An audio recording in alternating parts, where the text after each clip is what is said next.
Welcome to the Pauley series. This is really one of the highlights of the year for me. Tonight we're going to have Jennifer Kreder talk about Holocaust-Era art litigation in the United States. Now this is a rare treat.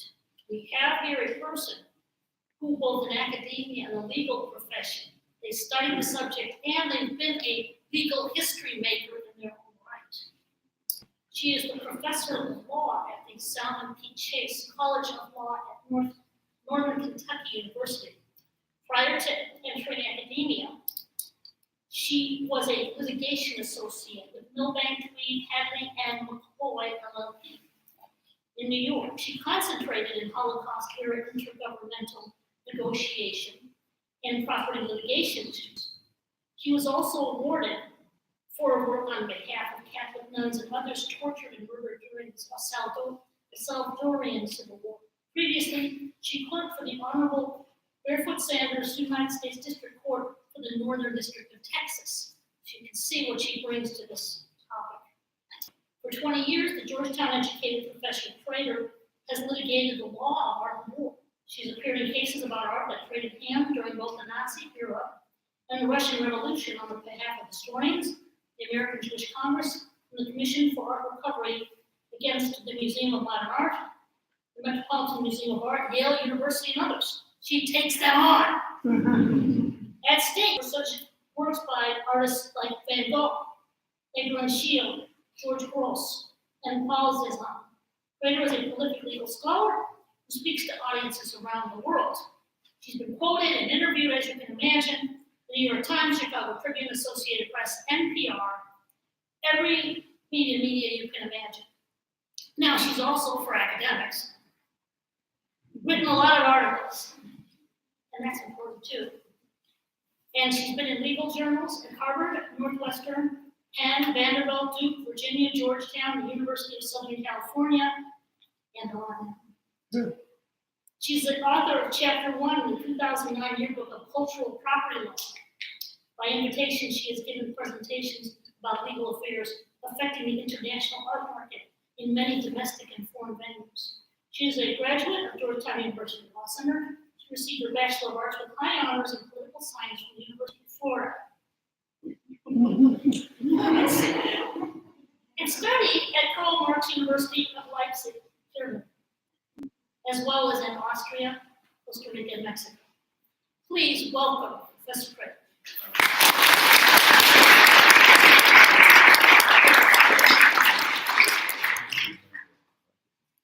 Thank you so much, Professor Barrett, for that very kind introduction. Thank you, Dean. Thank you, University of Central Florida, the students, Tiffany Rivera, making everything so easy to come here. The Pauleys who are not tonight. Honored to meet you. Thank you for having me. It was fascinating to hear about your teaching background, Mr. Pauley, so I'm sure that you'll ask me some tough questions. So, I always like to start off when I talk about this topic by saying that I mean absolutely no disrespect to the millions of people who were murdered during the Holocaust and World War II.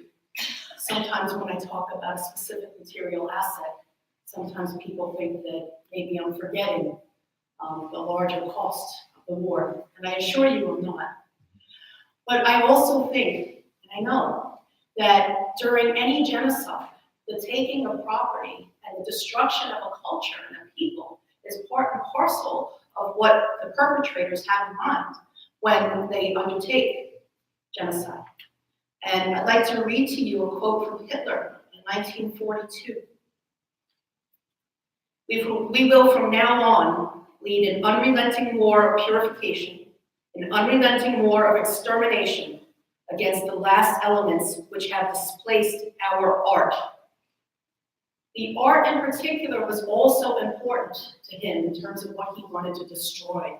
He wanted to murder the Jewish population, he wanted to murder anybody who was not in agreement with Nazi ideals, and he wanted to wipe their existence off the face of the earth, except for preservation perhaps in a Jewish museum so that he and his Nazi comrades could feel superior to that which they blessed the earth with in their mind of getting rid of.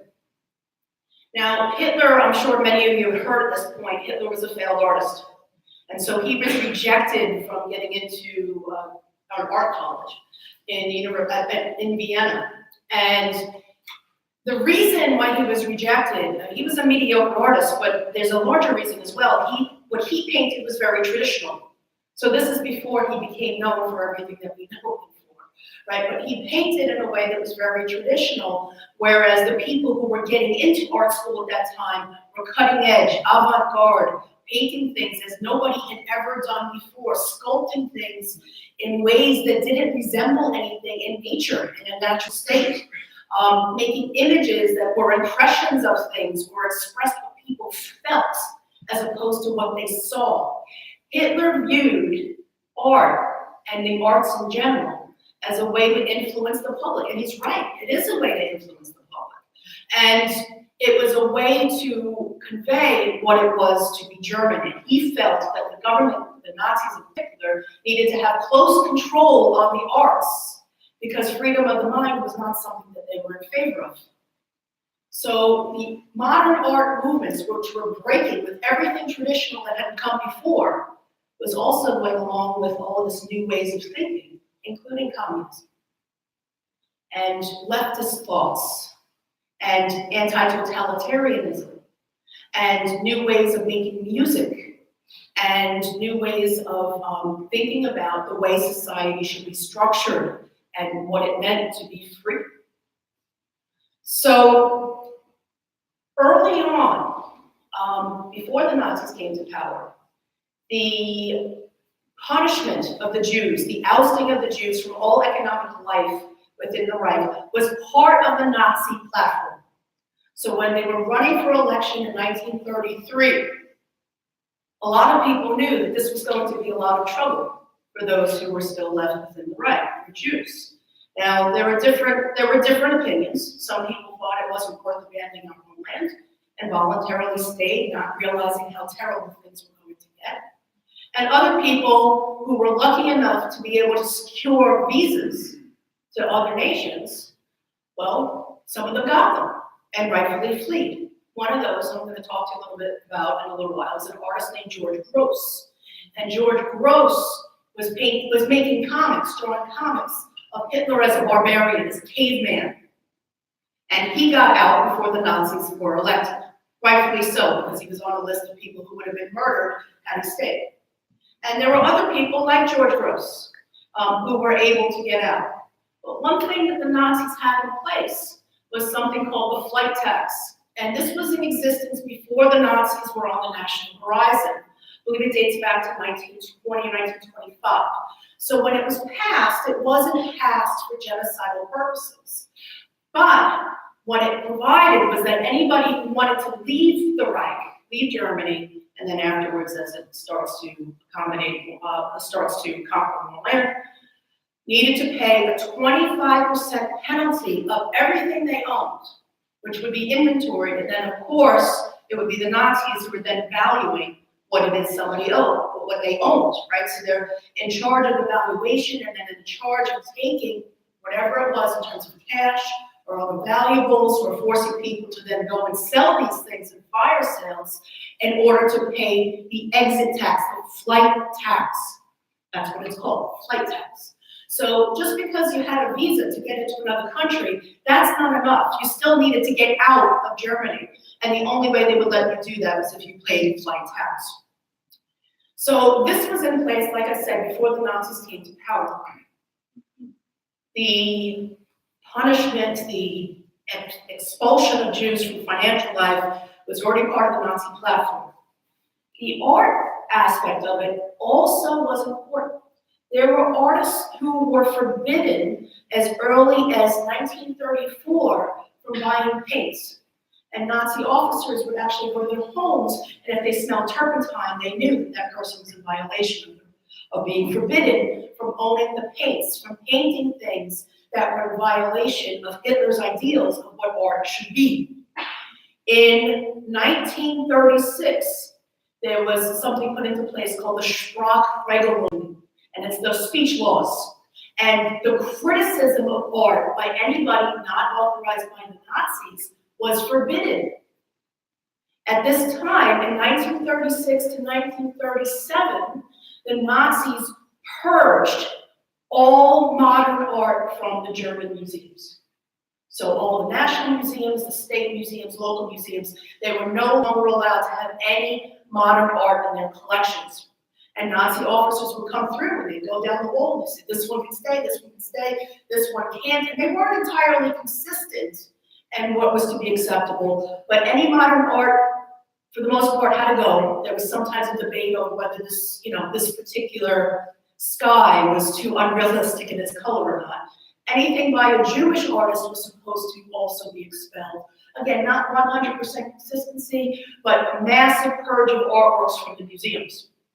And book burnings, I'm sure you've heard of. Book burnings also took place, and everyone was afraid that these that these paintings were headed for the same place. In the end, the Nazis did burn approximately, we think, 5,000 artworks of lower economic value. Okay, so we think that that's what happened. But they also realized, wow, a lot of these things have value, so let's go ahead and sell them. So what I have up on the slide here, this is a photo of an actual auction that took place in Lucerne, Switzerland. And it's an infamous auction. And at this auction, what was being sold, and you can see the self-portrait there, was all those kinds of works. And Europe, right, is shaking in its boots. Regular people aren't looking to buy art. Regular people are trying to save their money, maybe trying to get out of the continent. They're not just looking to amass more things. Now, the Nazis, like Hitler, they were all obsessed with the art. And they used art as a status symbol amongst themselves and would give each other presents of art that they accumulated either through theft, sometimes through purchase, and sometimes through purchase back with the threat of death if the person did not comply. So at this auction, and I don't think as many people realize this even through the early 90s as we do now, a lot of the people who were at this auction were Americans. Where else was the art going to go? Right? There wasn't a lot of takers in Europe other than Nazis and people in cahoots with Nazis and people looking to traffic in stolen art. Now, a lot of this art at the time was not hugely valuable, so it wouldn't be out of the question for somebody like me who's an art lover. Maybe I have something on my wall that's worth $2,000, right? And that was true at the time as well. So at the time, there was, decent amount of art in that value. Only the wealthiest people had Rembrandts. But there was lots of art in that lower value, or even drawings that maybe you could pick up in a flea market for 20 bucks. And now they were outlawed. And you would be worried about getting in trouble, great trouble, if you were found to still have them. So the outlet of funneling things out onto the international market, the Nazis were the one who started that. So they did it in auctions like this in Switzerland. They also had an auction in Berlin, and I was shocked when I saw this.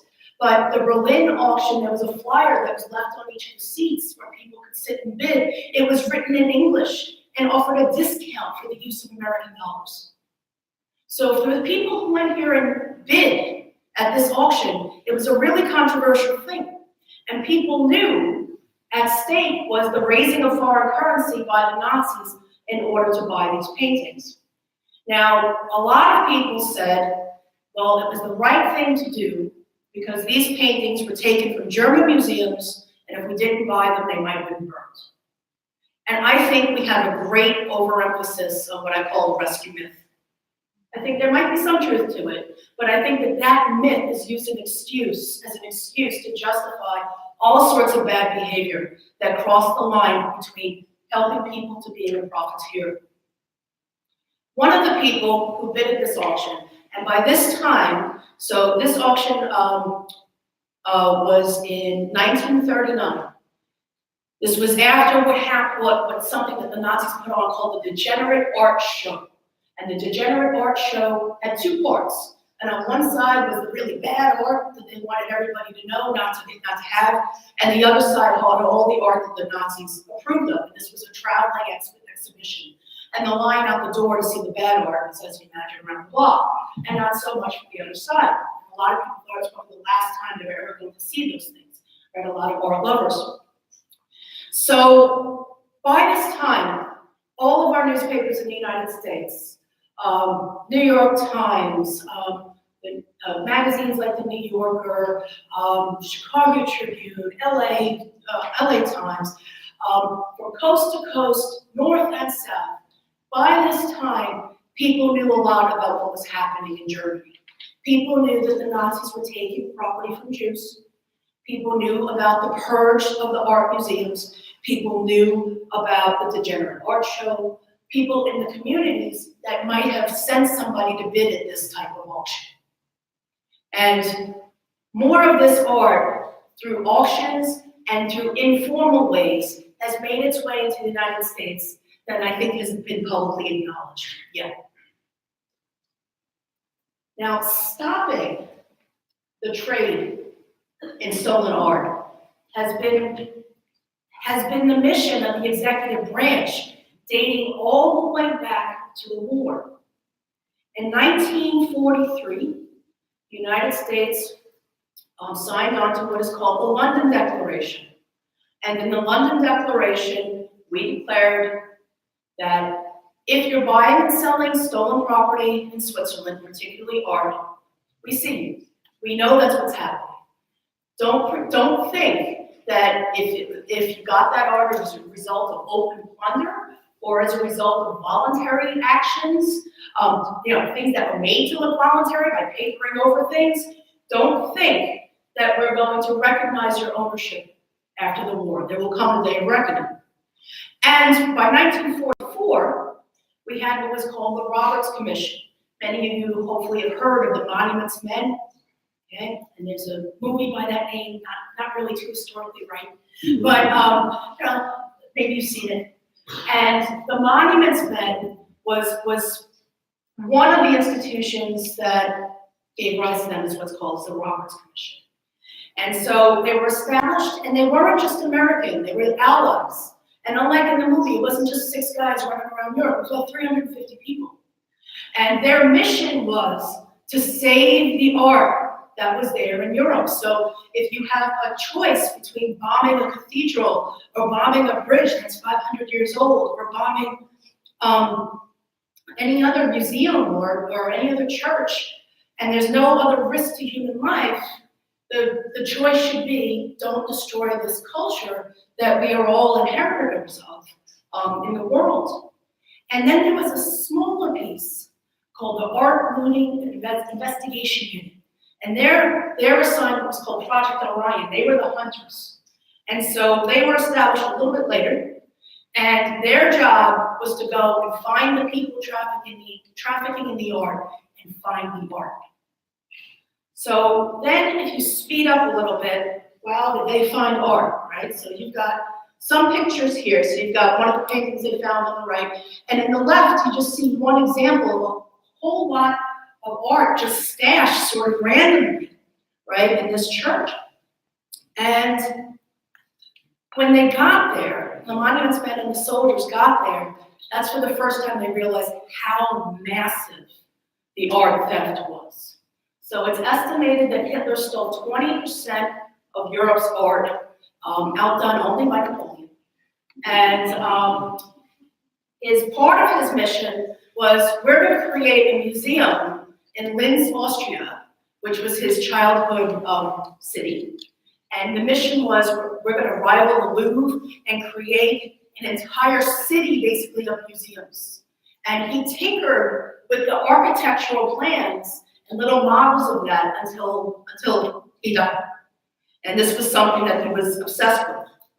So the Monuments Men set up central collection points. Let's try to secure all this stuff. It's stuck in salt mines, and in churches, in castles. It's stuck everywhere. And a lot of times, because the Nazis did keep very good records, a lot of times the Monuments Men could tell what country it was stolen from, or perhaps even the family it was stolen from. When you do work and research, art provenance research, the ownership history of work, very important piece of evidence is the back of the painting. Because when a work is sent to a certain exhibition or gallery or museum, oftentimes there are stickers on the back. And then the Nazis, let's say they were in Paris and they were stealing an entire collection from the Kahn family, and they found it in vaults, they would write KA and then a numerical entry for each piece that they stole. So the Council General for Vienna noted this curious obsession with legality that the Nazis had. And it was in Vienna where the Nazis perfected their theft machine. So they would force Jews, that oftentimes by taking one person in the family and putting them in camp, they would force them to create very detailed inventories, down to the number of linen napkins sometimes in a cabinet, number of socks. Okay? So they would make these very detailed inventories, and then this way, the officers who were in charge of the looting operation managed to get everything. So the amount of gold that they stole sometimes would be stacked all the way up a wall about where those curtains are inside of a salt line. And that was just one asset that they stole. They stole everything. Now, the ambition of the monuments men, let's save this art, let's protect it, and let's return it to the theft victims, right? Well, that proved to be overly ambitious, right? Many of them didn't survive, so many millions didn't survive.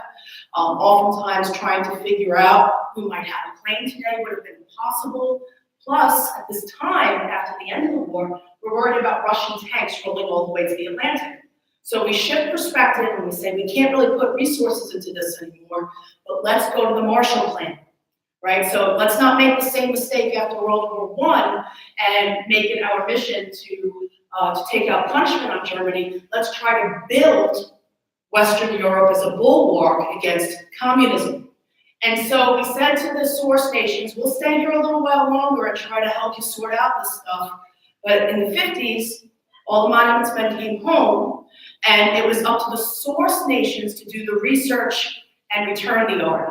And there we had a massive failure. And that's why these cases still exist today. So families couldn't claim after the war. The information wasn't available. After the war, Europe had the strictest privacy regulations put into place that the world had ever seen. People couldn't even find out if their relatives had survived, much less whether this painting was still around and whether they could claim it, find it. So after the war, however, we still felt that returning the art, which symbolized so much of this culture's history, was really important. So after the war, even within the United States, our executive branch found and returned over 5,000 objects that had made their way into our borders and that they knew about. This doesn't even include the number of courts-martial that there were for soldiers who were found to steal, right? They're soldiers, not saints. Okay, so in every war, we know that this happens.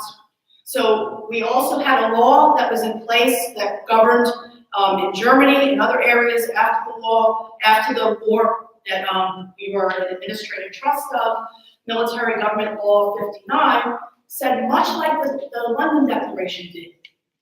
We know that the Nazis papered over a lot of transactions to make them look voluntary. Don't be fooled by that. That title is void. Title to the object painted over and extorted from somebody. Whoever bought that didn't get it. And that was really significant because up until that point, the way that law generally works in Europe, they have the civil law system, right, dating back to the Napoleonic Code, whereas we have a common law system. And the general rule in our system is you can't get title from a thief. So if somebody sells you a beautiful TV for $20 off the back of the truck, right, it doesn't matter, you don't get title to that. And if the police come and seize that, they're perfectly entitled to it.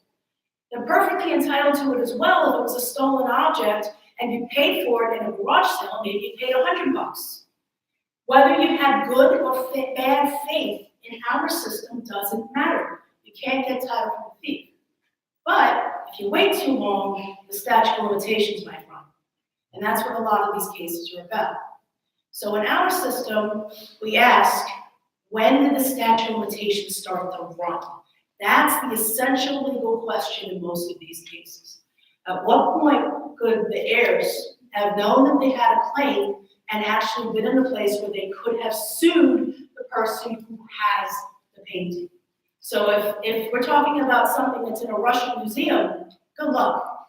Okay? They're not going to recognize any judgment that you get in the United States as to something. It's already been proven with a huge archive that Chabad was able to get a judgment as to. They're never going to give it back.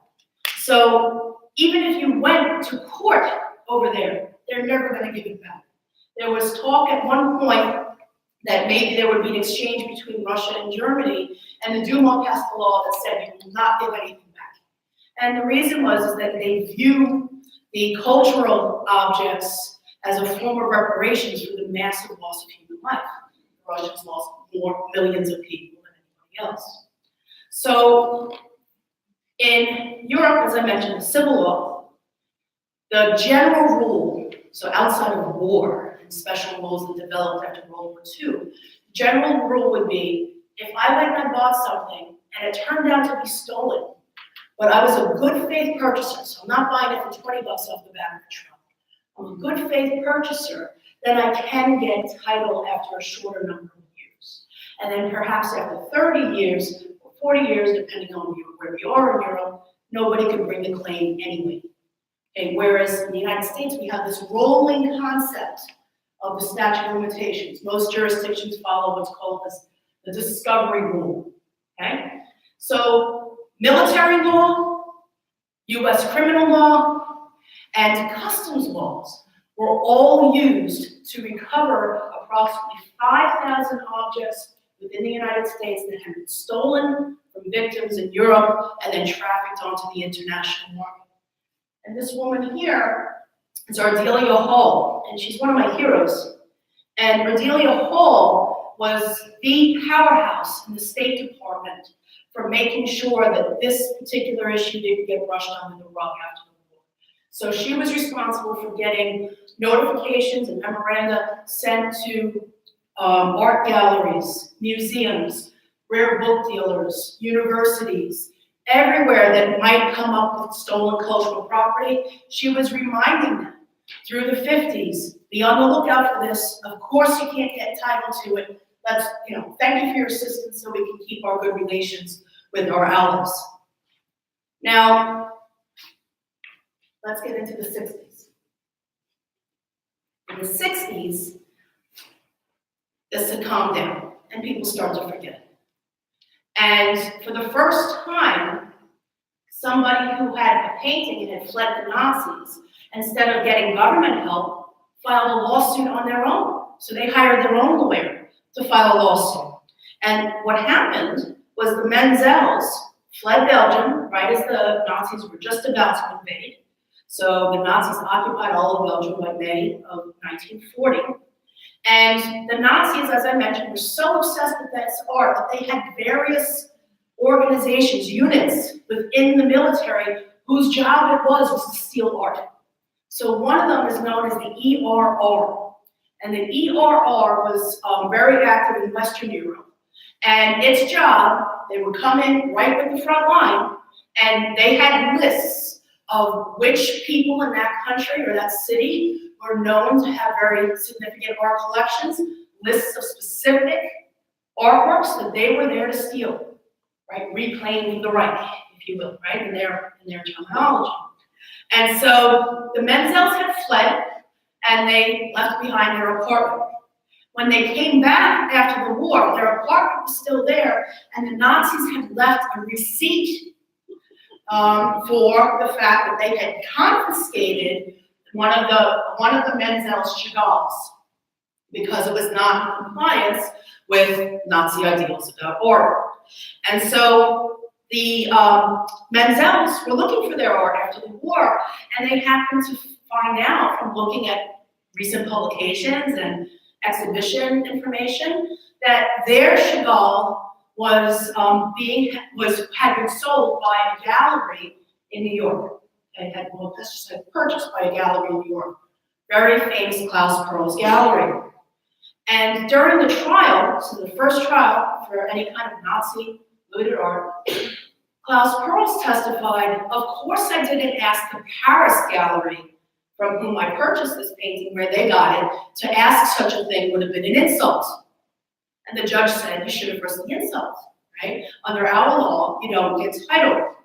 And the judge clarified that no, people who fled the Nazis did not abandon their property and give up any claim to title. And what happened here was no more voluntary than what happens in a holdup. So all of those kinds of arguments about, was it voluntary that people were forced to give up their art to get out, or did they abandon? This court put an end to that and said, no, it's not. And so in the end, the Menzels were able to recover their stolen art. Now, I can't find a photo of that artwork. I have searched up and down. I know I saw one somewhere in black and white. It wasn't something I could use in my book. And I'm still desperately searching for that, even that one again. But I put up a couple of examples, something that it might have been like.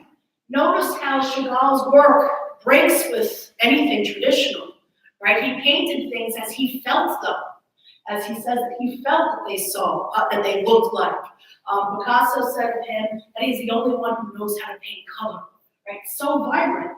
Everything the Nazis hated, plus he was Jewish, plus he painted a lot of Jewish themes. So exactly the kind of artists that the Nazis wanted to eliminate from the right.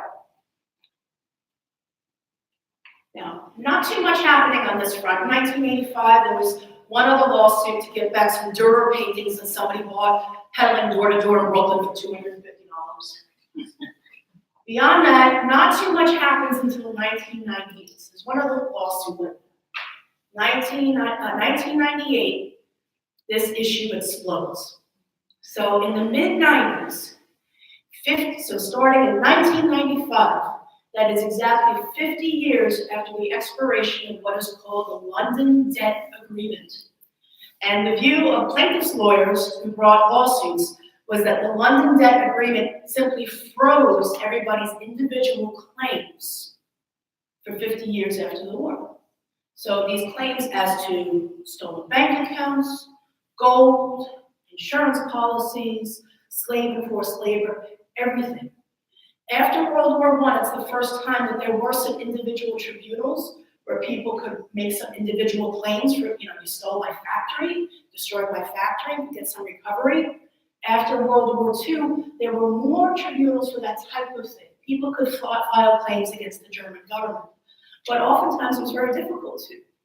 And in Austria, in particular, people would file claims, but oftentimes the people in office were exactly the same people who were in office and took their property. So they weren't exactly getting a good reception. And I'll talk to you a little bit more about Austria in a minute. This painting was on loan from the Leopold Foundation, which is in Vienna. Now, this painting had been taken from a woman named Leah Bondi-Jarret, and her gallery, her art gallery, she ran a modern art gallery, was Aryanized. That's one of the processes, a formal process that the Nazis would do to transfer property from somebody who was Jewish to somebody who was non-Jewish and was allowed to hold the property. They were called trustees, but it was just theft. It's just papered over theft, that's all it was. So this guy, Welts, Aryanized her property, came to her home right before she and her husband are trying to flee. And he saw this painting on the wall in her home. He said, "You didn't list that in the inventory. That's mine." And she has first started to fight with him and say, "No, that's my personal property." Even this painting at the time, Egon Schiele was really cutting edge in modern art and was starting to take off at this time. So he was really only quite popular in Vienna at the time, but she was one of his collectors. And she thought that this one down the road could be quite valuable. She's also trying to keep what she can in order to flee, rebuild a life, and who knows who else she has to pay off in order to get out of the country, right? So her husband says to her, "Give it up, you know what he can do." And so Welts took this painting, and after the war, he was in prison for war crimes. So after the war, in 1954, this man Leopold comes and visits Leah at her new home in London. And the reason he comes is he's a Sheila fanatic. He loves this artist. And so he knows that she dealt with this artist for a long time. And he came to seek her help for him to buy more Sheilas. And so while he's there, she tells him about this painting. And he says, oh, I know exactly where it is. It's in an Austrian museum. And she says, could you help me get it back? And presumably he said yes, but he leaves. And then the next thing she learns about it is he bought this painting. He traded the Austrian museum for this painting. So it winds up in his own collection. And he becomes the biggest Sheila collector in the world. And if you go to Vienna, there's a humongous museum named after him that houses his collection with Egon Schiele and other what are called secessionist artists, like Gustav Klimt, who was his buddy. So in 1998, this painting, along with a whole bunch of other Sheilas from Leopold, is at this new blockbuster exhibit at the Museum of Modern Art in New York. And the granddaughter of one of the dealers who was pushed out of Germany but still sold a lot of work that had come from Jewish collections. And some of the plaintiff's lawyers are saying he was a profiteer, and his granddaughter and a lot of other people I talked to said, no, we help people. I don't know what the right story is. It's ambiguous. But his granddaughter broke this story, and then eventually the district attorney for New York, the guy that Law and Order is made after, right? So he's modeled after him. He said, that's not going out of New York on my watch. And so he seized it, even though there's a law on the books in New York that says any art objects on loan to an art museum in New York are immune from seizure. You can't seize them. So New York has a statute like this, 2 other states do too. But nothing like this had ever happened.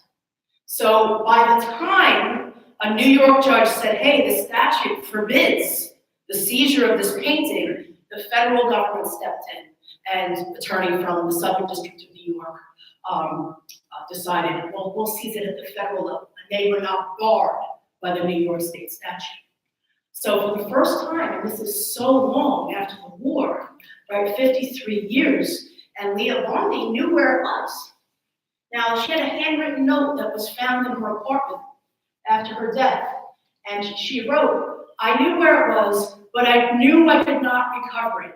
I needed to try to rebuild my modern art gallery back in Vienna, and if I had gone up against the museum, they would have destroyed me. And she had tried to get other things back and was unsuccessful. So in the wake of this seizure, the US leaves the world. And we led the world in terms of resolving all of the stolen gold cases and the bank account cases and slave and forced labor. But we could not resolve the art claims in a mass way. So people who had slave and forced labor or lost bank account claims were able to go after a series of treaties that was signed in Clinton's last days in office. And those treaties, foreign governments agreed to set up what they call foundations, very large funds, so that people could voluntarily dismiss their cases in the United States, and then people could go recover from these funds, instead of getting dismissed for all sorts of doctrines about interfering with executive policy and things like that, which was a high risk to those cases. But the art claims were too big. They were too, in terms of volume and money, value, they were too massive to be dealt with on a mass basis. So the individual claimants were left on their own in order to try to bring suits. And so the Washington principles were these guidelines that were passed. They are not binding law. But frankly, the museums convinced Congress to say, hey, don't pass new legislation, don't keep looking into this. All the information is locked up in our archives. We'll do what we should in order to release the information, and then people can come forward, and we can encourage them to do that, and then we can reach just and fair solutions, recognizing that this may vary according to the facts and circumstances surrounding a specific case. Now, what I understood this to mean, and what a lot of people understood this to mean, was that, okay, maybe somebody's evidence isn't ironclad. If you didn't have a photograph of that painting hanging in your family's home before your family was forced to flee, it's quite difficult to prove that a specific painting in one specific museum is the same exact one that was stolen from your family. Artists paint things, draw things many, many times, right? And sometimes they don't have a title. Most of the time they don't have a title written anywhere on the world. So my understanding was if somebody had weak evidence, then maybe the museums would nonetheless reach some sort of deal with them. And the way this came down was like we were sort of scolding the other European countries, in part because they had statute of limitations problems, unlike our flexible statute of limitations issue, which was deterring people from filing suits. They knew they would lose. And in Europe, there's no contingency fee lawyers. It's loser pays. So if you bring a bad case, you're away in the hole. Now, we have rules discouraging the bad case, but even if you bring what should be a good case and you wind up losing, you have to pay the other side's attorney's fees. And when you're talking about multi-million-dollar paintings, sometimes many multi-millions, people are going to fight. And the litigation costs are going to be quite extreme. Europe also had what they called cultural property export restrictions. So just like you needed an exit visa to get yourself out, you needed an exit visa to get out anything of cultural significance.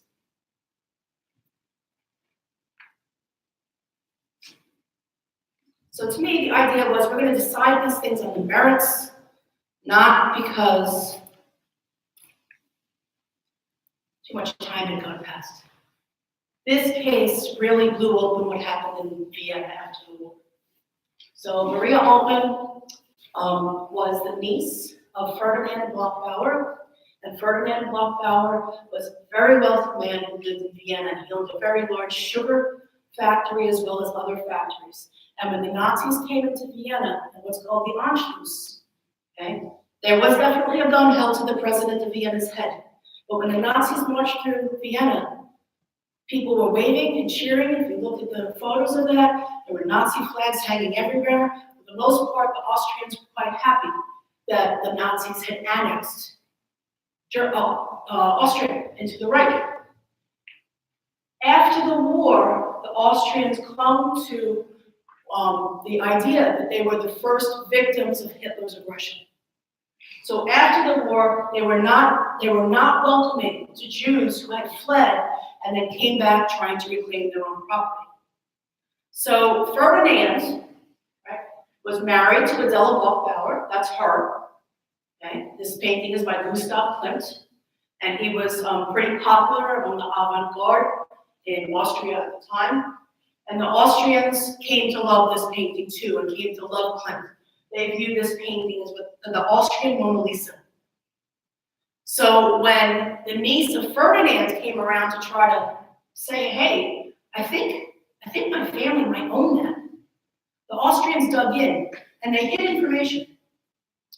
Eventually, they opened up the archives, and the niece of Ferdinand, Maria Altmann, who was living in California, she was like in her late 80s at the time, she hired a researcher, a journalist, Hubertus Cernan, who is now since deceased.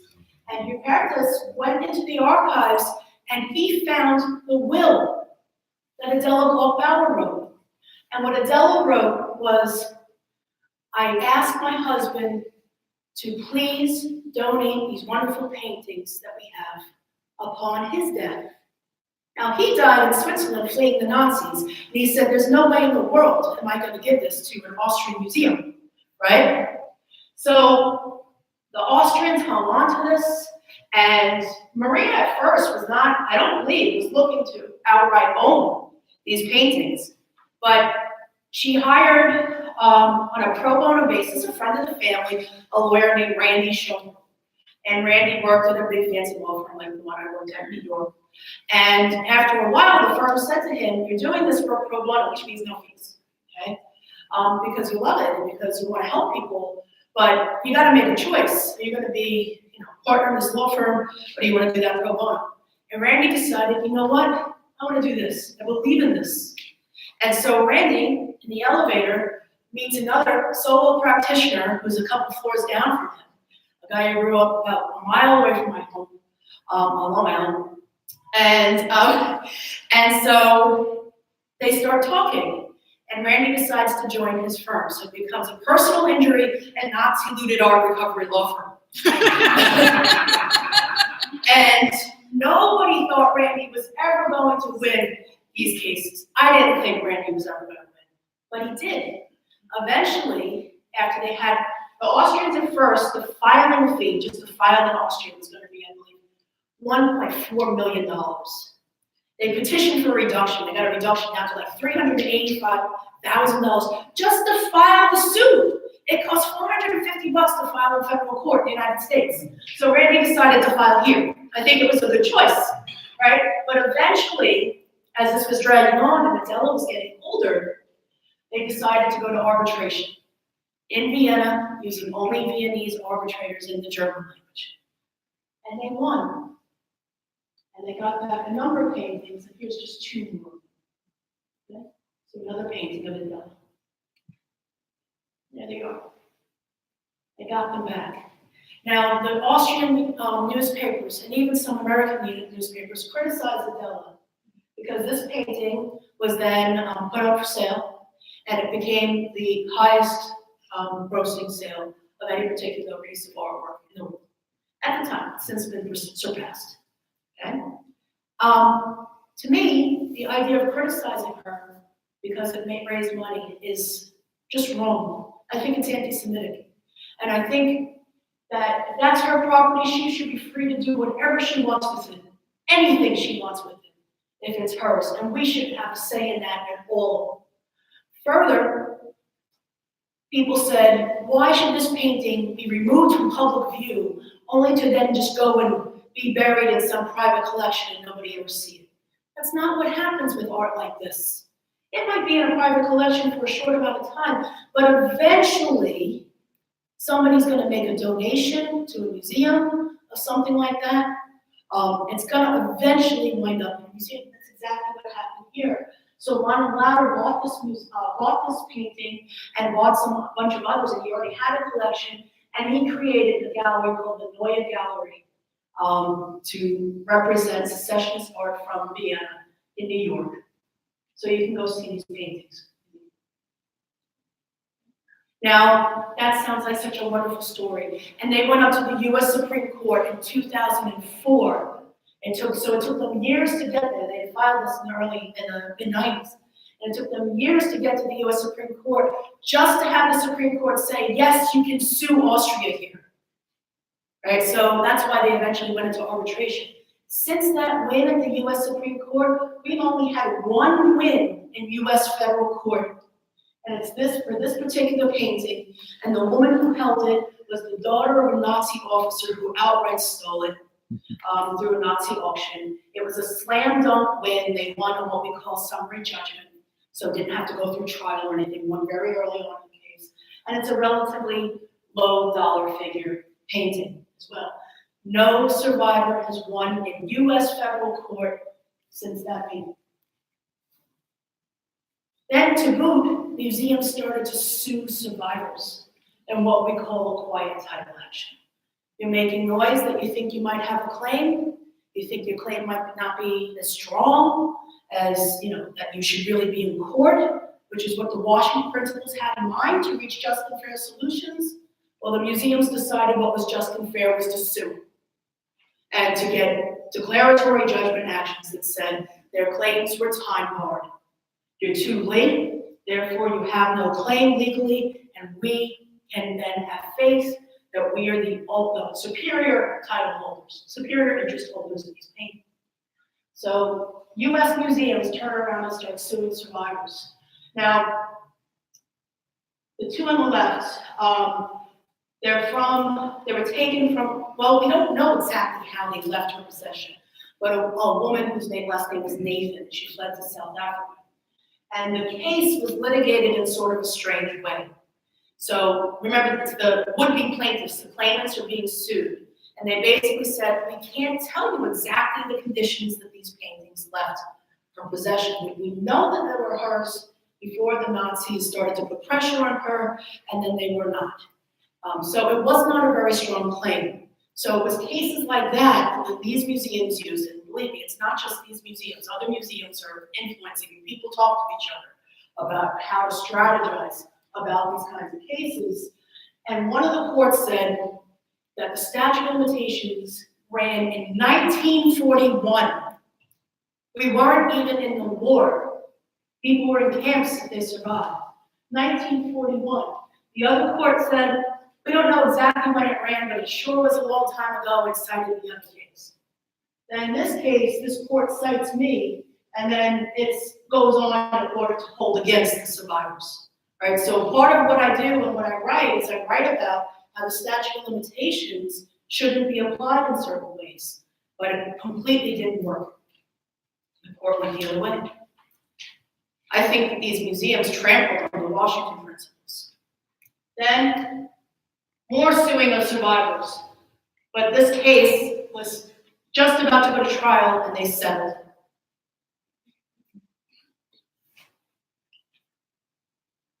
Now, this case tried to push the envelope of the Washington principles. The Washington principles were about paintings in museums. In Europe, that means usually government institutions. In the United States, that means usually private institutions. This particular painting, right, these two here, are by George Gross. And George Gross, if you remember, is one of those artists I told you fled when he thought the Nazis were going to win the election. So he fled before 1933. And I also mentioned to you that if he stayed, he absolutely would have been murdered, no doubt. As the war progressed, his art dealer's gallery in Switzerland was eventually stolen by the Nazis. Okay? But he lived in New York for years, and he even did some work for the Museum of Modern Art. So for years, MoMA says, you knew where it was, you could have sued us, you should have, and therefore the claim is barred. So they sued for that. To me, that's really shameful for a couple of reasons. One is the reason why he could never sue to get his art back was he was a communist, and so he was blacklisted in the United States after the war.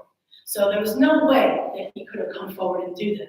Also, he was dependent on his reputation in the good graces of MoMA, just like Ms. Ray was needing to be in the good graces of the Austrian museums in Vienna.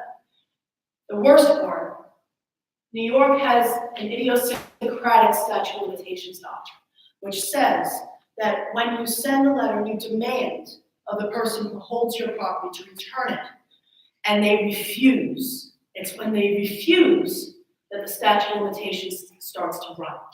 And so if they don't get back to you after the last time, at some point you have to take that as a refusal. The judge ruled the statute of limitations had run by a couple of weeks. Now, maybe George Gross should lose, right? His heirs should lose. Maybe they should lose, but not because a Holocaust claim was filed 3 weeks too late. That's absurd, and that's now part of our jurisprudence. Another case that pushed the envelope. This was against a collector, and it was by the heirs of Fritz Brumath. Fritz Brumath was a famous Viennese cabaret performer, and he was quickly rounded up and sent to Dachau when the Nazis arrived in Vienna. And while he was in Dachau, he was forced to sign a document called a power of attorney, giving his wife Lily the authority to go ahead and fill out those inventory forms because he was the man and he was the one who owned the property. Okay? So Lily was given the authority to fill out those forms. Fritz winds up dying in Dachau, and Lily is sent to Auschwitz, and we never see any record of her again, so presumably she was murdered. Okay? Now, they had different heirs. If Fritz passed away, if Fritz died first, well then Lily was his heir, and then her descendants would be the ones who would claim. If it had gone the other way around, then different descendants would claim. So that was part of what was at stake in this particular case, because there was somebody who came into a Swiss gallery in order to sell these artworks, which in the end, all parties agreed had been in Fritz Brumath's collection. So these heirs of Fritz, they had what was unearthed in the litigation was there were some receipts in order to ship out some belongings on this, using this one shipper called Schenker. And there was also some documentation showing that Lily had made some sort of package that was left with Schenker, but we never had any stamp that showed it was actually exported before the permission was expired. So this person was a descendant of Fritz, whereas the people who were claiming were descendants of Lily. And in the end, they were recognized as the proper descendants of the collection. But what the judge ruled, the judge believed the gallery owner, whose name is Kornfeld, and said that somehow Lily managed to get this stuff out. And therefore, when this descendant of Fritz came in, title was fine. And so this court case winds up coming out in favor of ruling that the gallery got part of the title, that it was traded to another dealer in New York, Otto Kallir, this one that I told you some of the plaintiff's lawyers are saying, that he was a profiteer, and his granddaughter was the one who wrote the scandal. And a fair number of people say, no, he helped people who needed to get some value for what they owned in order to get out and to start their lives. And again, I don't know the right answer, but I know that that's part of the fight. So Kornfeld's receipt, where he shows that this woman came in order to sell him these paintings, and her name was Lukacs. It's a strange little pencil entry in an inventory of all of his gallery comings and goings that doesn't quite look right. And so the plaintiff's lawyer tried to say he forged it. But in the end, the judge didn't believe that and said, Lily must have gotten the artwork out somehow. And therefore, first trial since Menzels versus List, and the claimant loses. Lawsuits out on the West Coast as well. It seemed like after this case, you could never win against the U.S. Museum. You might have a shot against the foreign museum, but no judge seems to want to be the judge who takes out the Mona Lisa of wherever, right, and take it off the walls of a U.S. museum. So this particular case, what happened in the end was that the judge deferred to a Dutch decision after the war to restitute this painting to the family that it was taken from during the Russian Revolution, and therefore decided that that was reason not to deal with the family from whom it was taken during World War II. They messed up. But nonetheless, the judge in the end decided to stick with that. And right now, there's a petition for certiorari pending to the U.S. Supreme Court to try to correct that. I'm not hopeful. Okay? Since the Obama administration, increasingly what we've started to see is the U.S. government, either through the State Department or the Attorney General, or both, Attorney General will be right from the Department of Justice, have started to file briefs, amicus briefs, just like mine, but on the opposing side, and encouraging the judges to dismiss.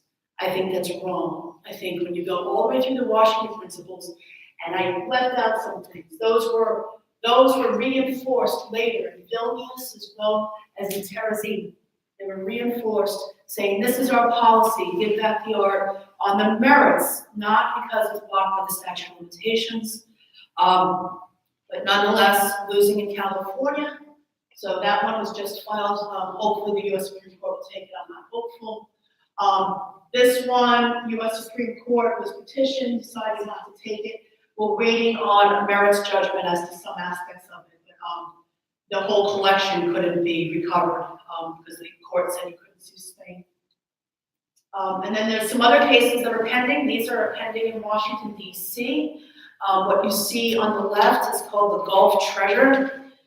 It's a massive collection, and this case just won a jurisdictional victory, so it's taken years, but they're going to be able to sue Germany. So this is one to watch. I have no predictions as to which way it will come out, but we'll see.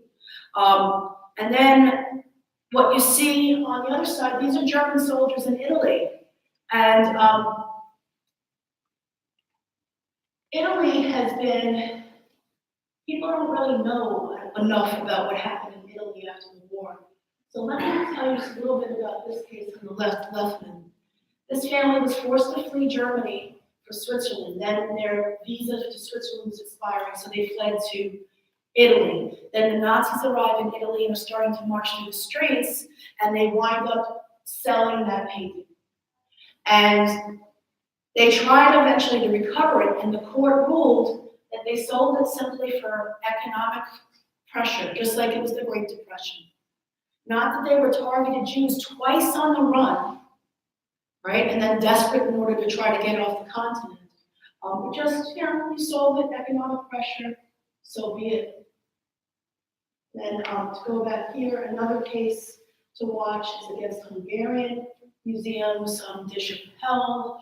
That one's also in DC, and certiorari petition was denied on January 7th. So Hungary was found to be immune from suit. And again, the State Department Solicitor General filed a brief in order to deny it. It's just another one pending in New York, and again, we'll see what happens. This one, I'm unsure about.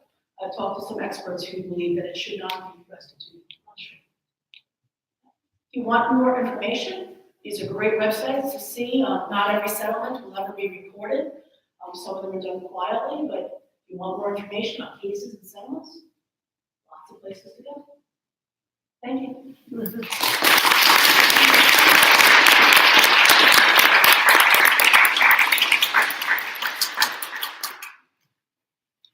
Is there truth to the story about soldiers or whoever finding caves full of paintings that have been destroyed by the climate?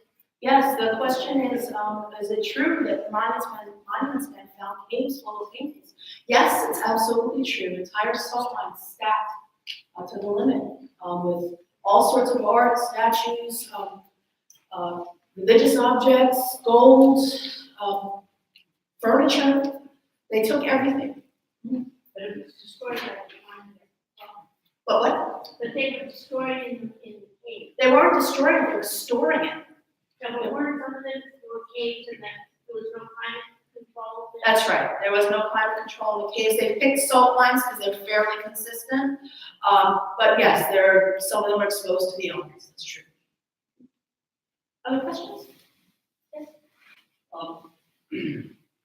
Was there an increase in forgery production in the 1930s, precisely because paintings themselves didn't do that? I don't. Okay, the question is, was there an increase in forgeries being produced? I don't know if there was an increase, but very famous forger created a fake Vermeer, which Hitler purchased and viewed as one of the prizes of his collection. So I think he got some personal satisfaction. Yes. I've got a question about your comment about Hitler's paintings. The explanation I've always heard from a number of sources is that his painting was rejected because he was so poor at drawing figures, people. And you're suggesting that it was because he was not up to date with the latest art. Now, I know that Vienna, of course, is filled with modern art and modern architecture. But was the Art Academy modernistic at that time? Because art academies are notoriously conservative at most places. That's right. So there were some great artists who said, I'm not staying in there because they're too conservative. Egon Schiele was one of them. Mm-hmm. So they allowed him in, and then he said, I'm not staying here. You're too rigid for me. So yes, Hitler was a weak artist in terms of his own skill, but the way he viewed why he was rejected was just because of his modern. He thought he was great. Yes. Yeah. Yes. Of course, he was painting mostly for tourists. Yes. He was painting little postcards. He described his own art as trifles. Yes. But he did paint watercolors as well, and some of them were seized by the U.S. government, and his heirs tried to claim them.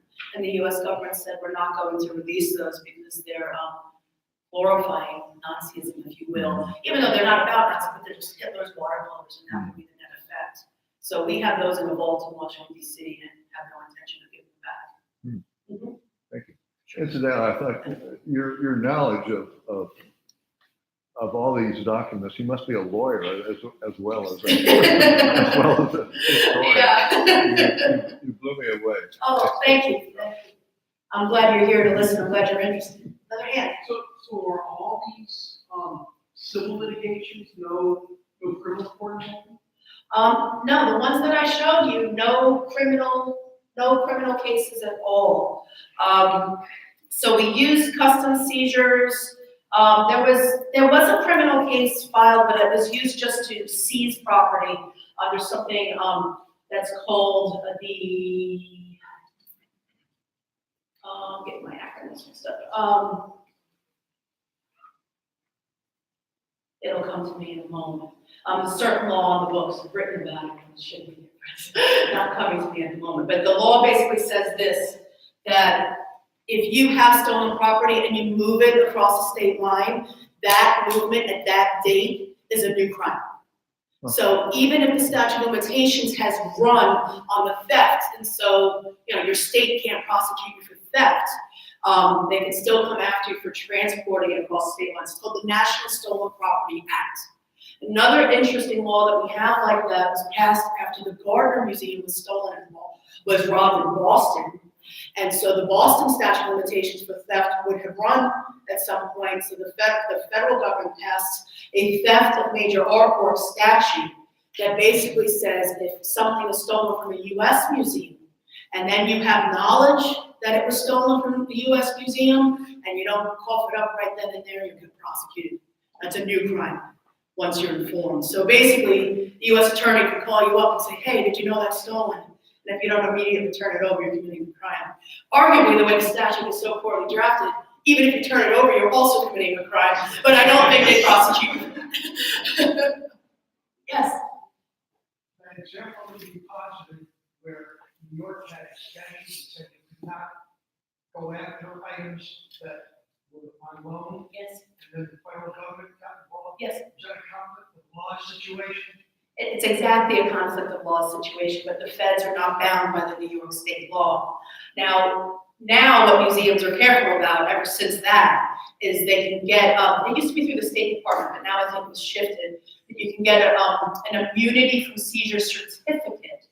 So you petition the U.S. government and you say, it's in the interest of the public that this artwork come in and be given immunity so that these lawsuits don't start and we can get the loan. And they're virtually all granted. So a lot of stuff that comes in is given immunity so that we can see it. Now, one case in Washington, D.C., filed by the heirs by an artist called Pauley, tested that.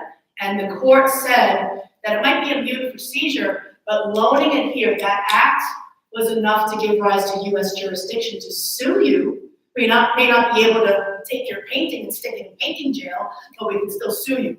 So the family was able to sue for that jurisdictional hold.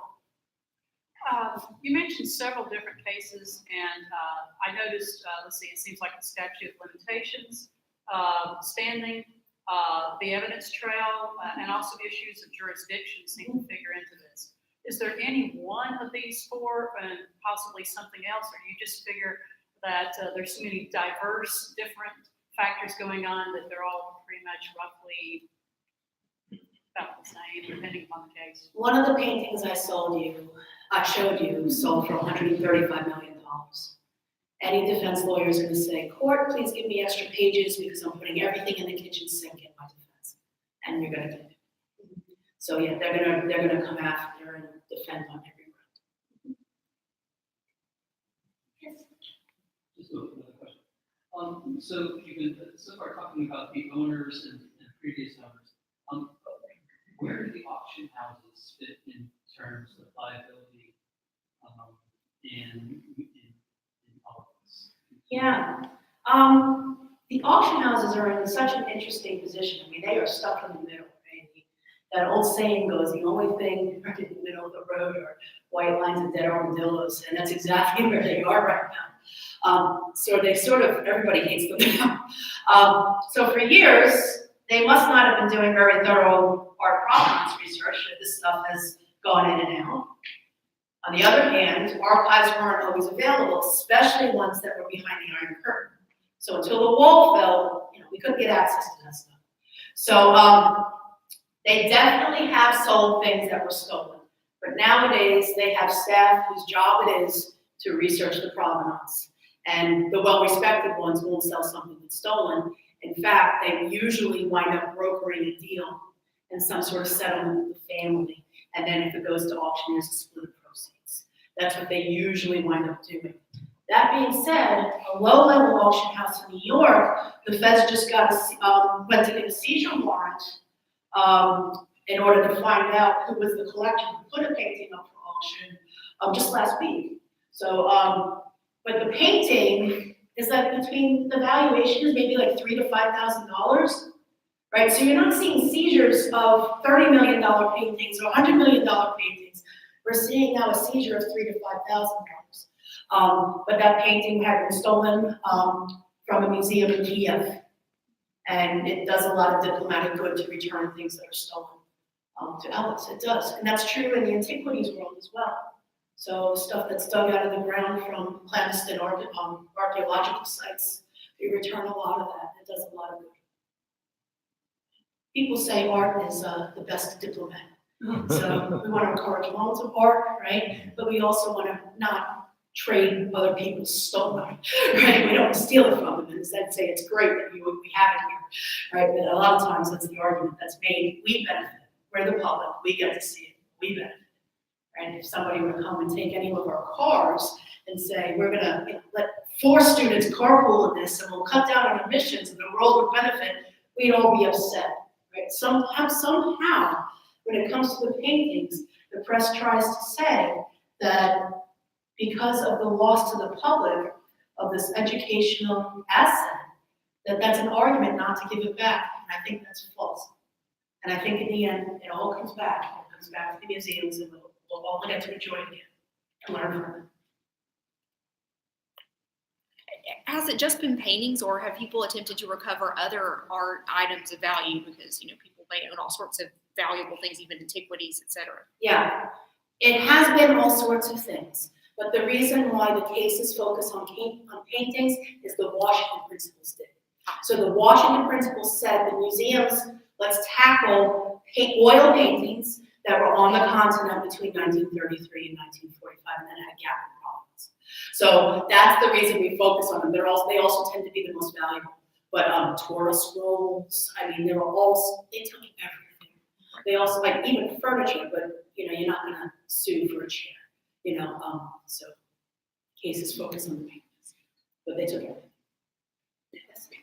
What degree did Central and Eastern European paramilitaries collaborate with the Nazis in art? To what degree did the Central and Eastern European paramilitary groups collaborate with the Nazis? Fair amount, and that's part of what's at issue in the Hungarian case as well, exactly that. And Hungary has been sued also in some of those class actions for collaborating as well and taking assets. Okay. Well, I guess that's it. Thank you. Thank you very much.